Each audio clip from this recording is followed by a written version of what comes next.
I'm Amber Tresca, and this is About IBD. It's my mission to educate people living with Crohn's disease or ulcerative colitis about their disease and to bring awareness to the patient journey. Welcome to episode 98. This is the second part of my conversation with Kathleen Nicholls, author of Your Crohn Way, a gutsy guide to living with Crohn's disease, and My Flair Lady, a handbook for today's diseased dame. You can hear the first part in episode 97, where Kathleen tells us about her Crohn's disease diagnosis and how blogging became the way she processes her disease journey. We tackle a topic that many people with IBD struggle with, and that's how to answer when people ask us how we're doing. For friends and family, the answer is usually, I'm fine, but that probably shouldn't be what we tell our doctors, which leads to another topic, and that's when and how providers should talk to patients about whether or not they want to pursue parenthood and what that might mean for IBD management. Kathleen also gives tips for bloggers, including a hard truth, and offers advice to anyone who is newly diagnosed. However, I think her wisdom is important for long-term patients as well. Once again, from Scotland, let's hear from author Kathleen Nicholls. Kathleen, thank you so much for coming on About IBD. Hi, thanks for having me. I'm so excited to speak to you. I have a passage from Your Crohn Way. Like, I didn't tell you I was going to do this, so you're like, oh no. But the amount of Crohn puns that you come up with, I'm just like... I really cornered the market. I'm never going to come up with any new ones. It's just, yeah. But I like this part, so I highlighted it. So I'm going to read it to you. Okay, I'll cover my face. I won't look at you. But to make another human feel that they are unworthy of a few moments of your time when they are laying out their worst fears and feelings of utter hopelessness right before your eyes, to me, just beggars belief.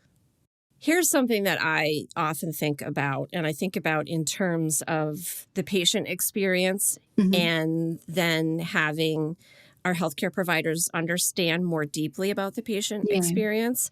They may not get the deep and difficult things about our lives just from the few minutes that they have with their patients. So I often think about how the content that we create could be part of a curriculum, could be part of how you can better understand what your patients are going through. I definitely think that your books could be part of that. And I was thinking about that and how the question that we get asked sometimes, like, how are you or how are you doing? For instance, what is your response when somebody says, Kathleen, how are you doing? Well, that's been a consistently difficult thing for me to navigate because my response is always, I'm fine. Exactly. And I'm generally never fine.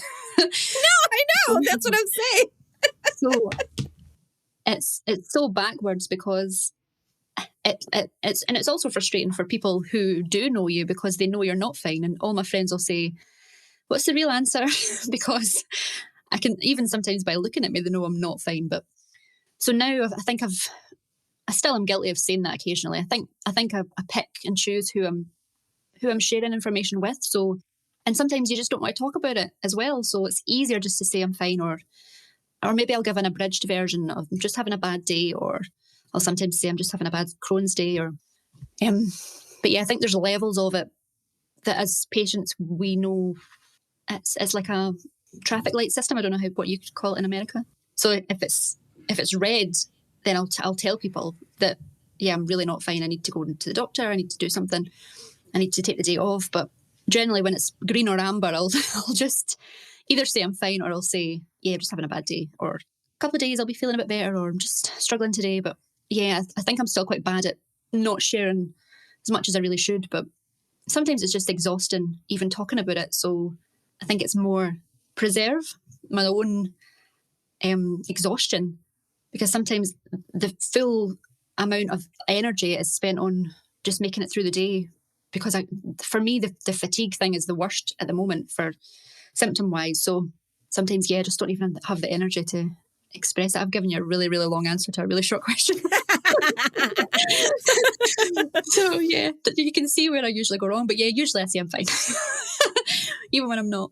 Yeah. And that's what most of us do, Mm-hmm. right? We just Yeah. say, I'm fine. Mm-hmm. And the passage that I read you was from a section you were talking about dealing with healthcare providers and how this is a person that's asking you how you are and asking you about your symptoms, and you are expecting them to listen to you in a way that maybe you're not expecting from other people in your life, but you don't always get that listening from them. Yeah. I mean, I've been really lucky in the past few years because I've had various consultants, but the one that I had up until a few years ago was such a gentle, kind man who really took the time to get to know me. And I know that obviously every sort of medical professional has a schedule, and they don't have all day to listen to me rambling on about whatever's on my mind that day. But he could see through that I'm fine, and he would always say, now I know you don't tell me the full truth, so can you tell me how you are feeling? And it's like a tap being switched on where you can go, oh, right, okay, I can actually tell you because I don't have to.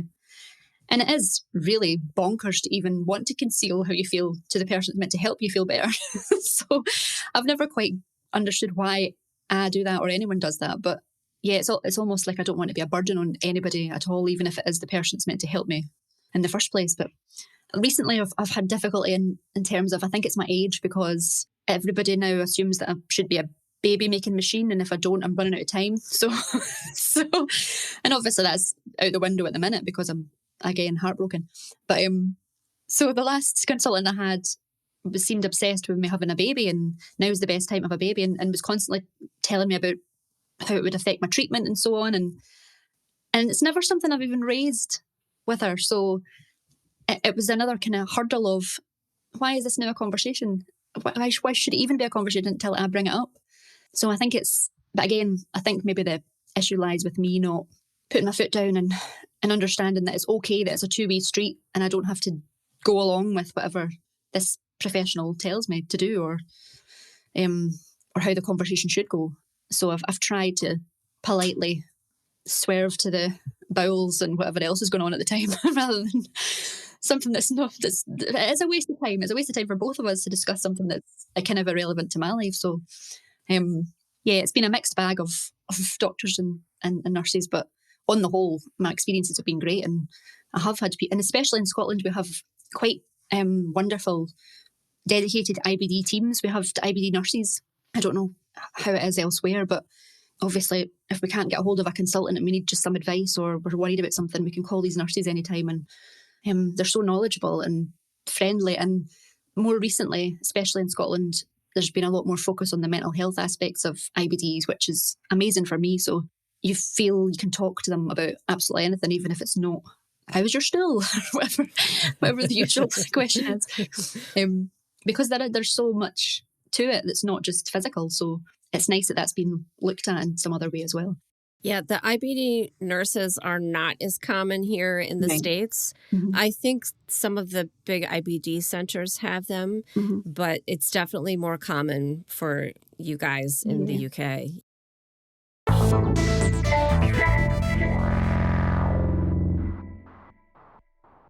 Your healthcare professionals were bringing up your wanting to have children or thinking about having children, which I think it can be a good thing to bring up. And I think, at least here in the States, it's not brought up with women often enough. Mm-hmm. But were you asked the initial question, though?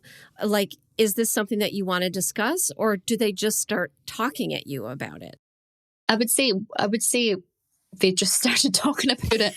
I really want to try and be kind. I really want to hashtag be kind, but no, I know. I mean, I think it's good. It's a good conversation to have, but I also know people that have made up their mind that they're not interested in being a parent. So if your gastro comes to you and says, "Do you want to talk about, having kids?" Like, I feel like that should be the first question, I guess, is what I'm getting at, before they start telling you what you should and shouldn't do with your treatment plan, when this is not even something that you're considering. It kind of got, it's kind of a joke that between my friends, but it got to the point where I almost felt like she wanted to be a surrogate or something, or she was looking for me to to loan out my womb, the way it was so intense of now you're this age and you're in a relationship, so naturally you must be thinking about starting a family.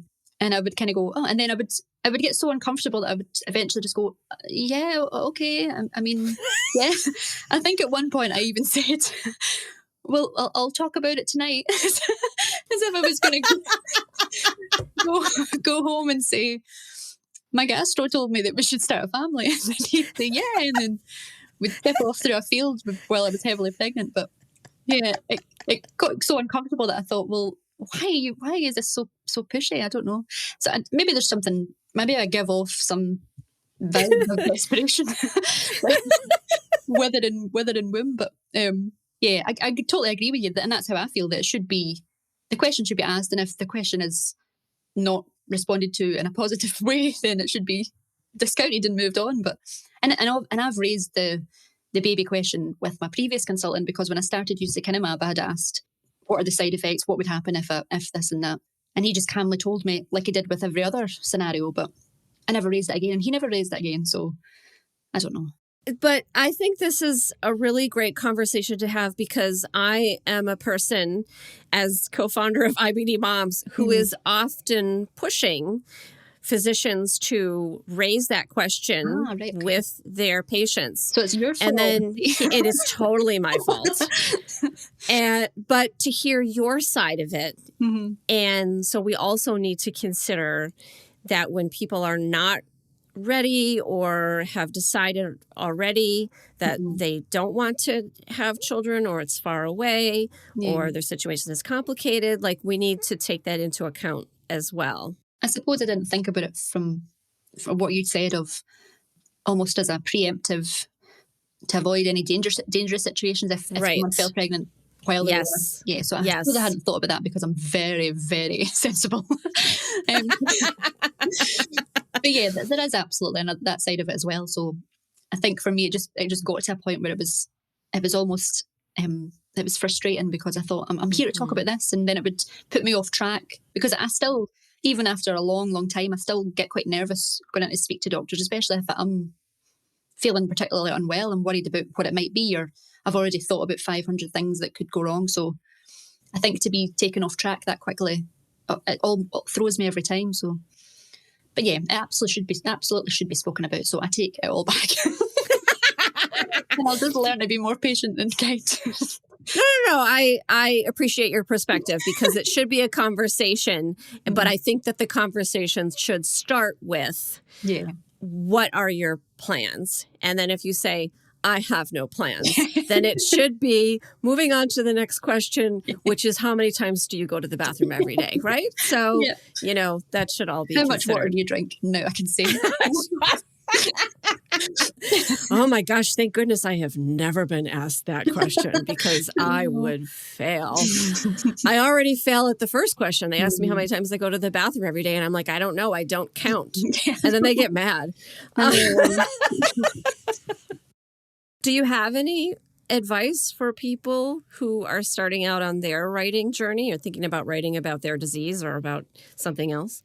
I suppose not any massively practical advice about getting a book published or all of that, other than there's absolutely no harm in approaching anybody and everybody, because you've nothing to lose. So aim for the stars and see what happens, because there will be somebody that's out there that appreciates your writing.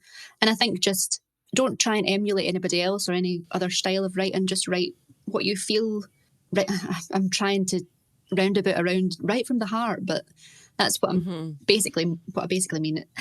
Because the type of writing I enjoy anyway is honest and open and makes you feel like you're talking to a friend, or obviously, and I use a lot of humour to do that. So it's hard. These are hard topics to talk about. So if you can laugh at yourself, then it makes it easier for everybody involved, I think. Although doctors absolutely hate when I try and crack jokes if I'm speaking to a doctor, or especially if I crack a pun. That's just get out of my office. So my advice would be to write honestly and as openly as you feel comfortable doing, and just approach anybody. If you think you're writing, you want to push it further and write a book or write in any long form format, then do it, and then But unfortunately, the advice always is to write, because you can say till you're blue in the face that you want to be an author or you want to write a book, but you have to actually do it. And if you don't enjoy actually doing it, then there really is no point. So you have to do the work first and then reap the benefits later. Did you just say that you enjoy writing? What's that like? Well, yeah, that's not actually true. I mean, I do once I get started, I do. I still find it very hard to get motivated, and I don't write as much as I did now. But once I start, I really enjoy it. And sometimes I think, and I did this even when I was blogging, I would think, well, I'm never going to have another original idea in my life. And I know every author does that, or every writer does that, but I think it just takes a wee spark of inspiration, and sometimes that comes from strange places. But yeah, once I get started, I do enjoy it, but sometimes it feels like the worst thing in the world, especially the editing part. That's horrendous. But yeah, I do still enjoy it, which is the main thing. That's the only thing that keeps me doing it, is the fact that I love it, and that it seems to help people. So I don't think I would ever stop doing it, because people do seem to get something from it. So yeah, that's a nice bonus sometimes, especially when they let you know that it has touched them in some way. That's really helpful and spurs me along to do more. Yeah. So.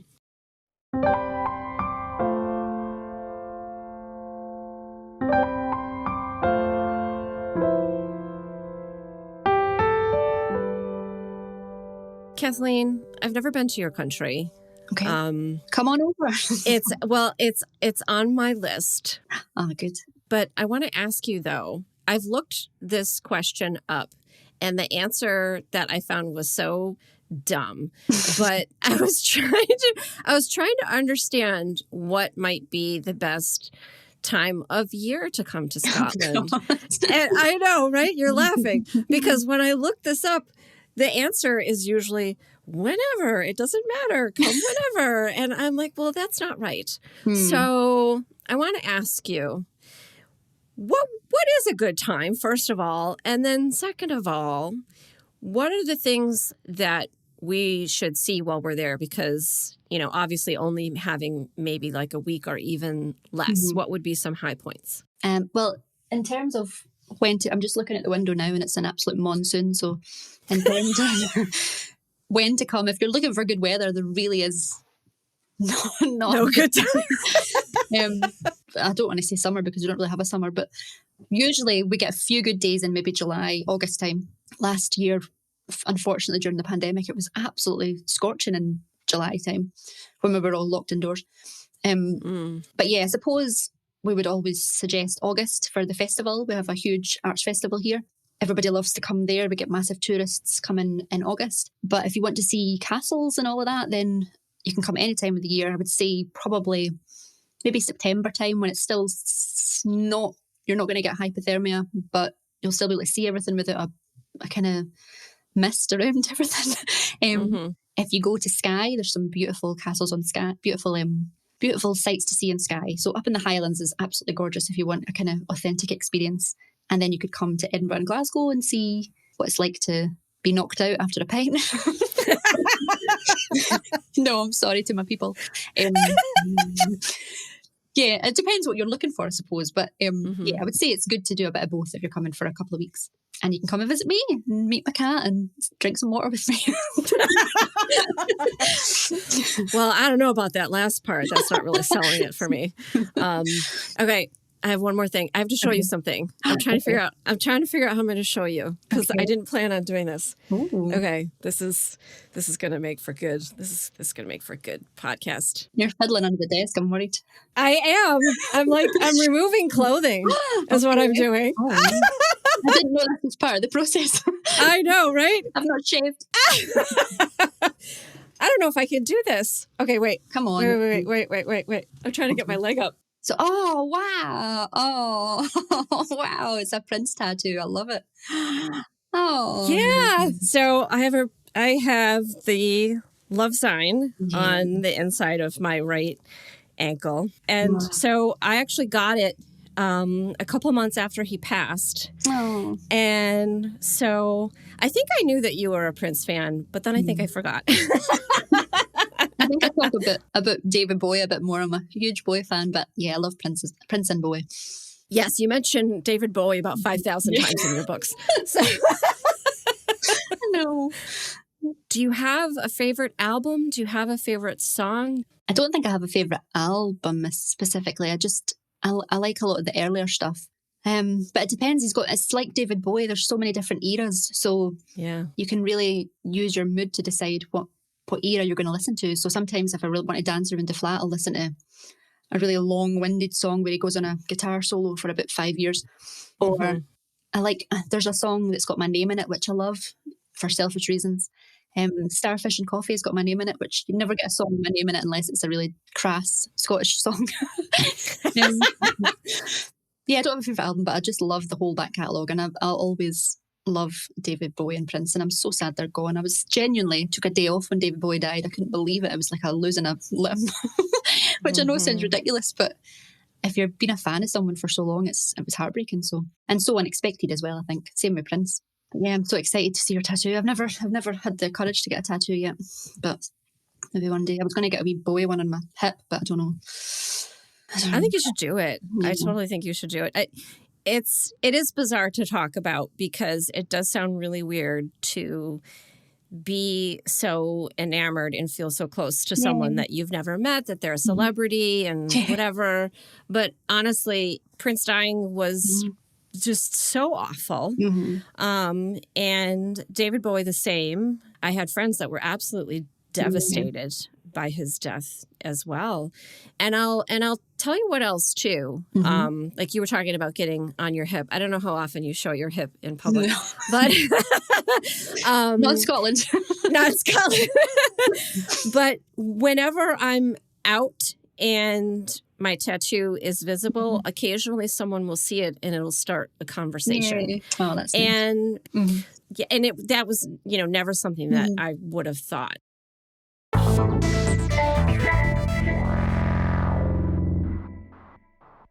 Kathleen, do you have any advice for people who were recently diagnosed with Crohn's disease? But yeah, I think for me, if I was to give anybody any advice about being diagnosed with Crohn's or any form of IBD, it's just to talk about it and talk openly and honestly with people that love you, and people that don't. If you don't have anybody to hand, there's always medical professionals who'll listen, and never be ashamed of your illness, because shame thrives in silence. Talk about it and people will listen.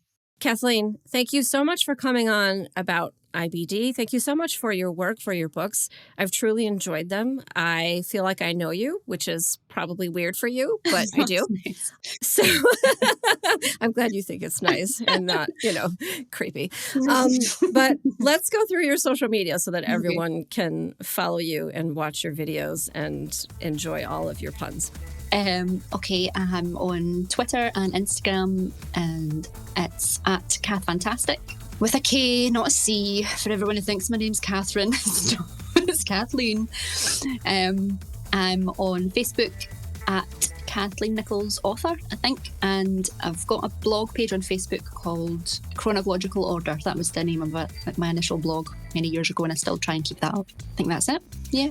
I think there's I've got a website, as well, called kathfantastic.com. Thanks so much. It has been a joy to talk to you. You too. It's been so nice. So thanks for coming on my show and for all of your work. And gosh, I hope we get to do this again. Yeah, me too.